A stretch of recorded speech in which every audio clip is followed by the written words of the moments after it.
আবার একটি নতুন রেসিপি নিয়ে আপনাদের কাছে চলে এলাম। আলু, বেগুন, কচু আর ছোট তেঁতো বেগুন দিয়ে রেসিপিটি শুরু থেকে শেষ পর্যন্ত দেখবেন। দিচ্ছি সয়াবিন, দিচ্ছি ছোট তেঁতো বেগুন ভেজে নিতে হবে তেলে, সামান্য লবণ। ছোট তেঁতো বেগুন ভাজা হয়ে গেছে, গরম হয়ে গেছে, দিচ্ছি পেঁয়াজ কুচি, লাল হয়ে গেছে, দিচ্ছি আদা রসুন বাটা, ভালো করে আদা রসুন বাটাটা ভাজবো।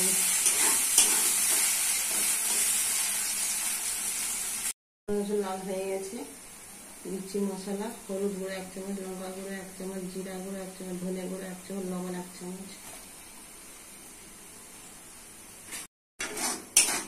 মশলা ভালো করে কষে নিতে হবে।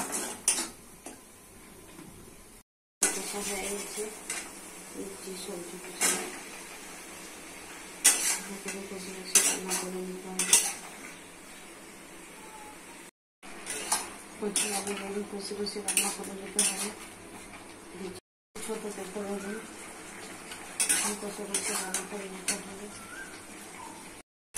কচি আলু সব বেগুন সিদ্ধ হয়ে গেছে, দিয়ে দিচ্ছি জল, দিচ্ছি ভাজা জিরে গুঁড়ো,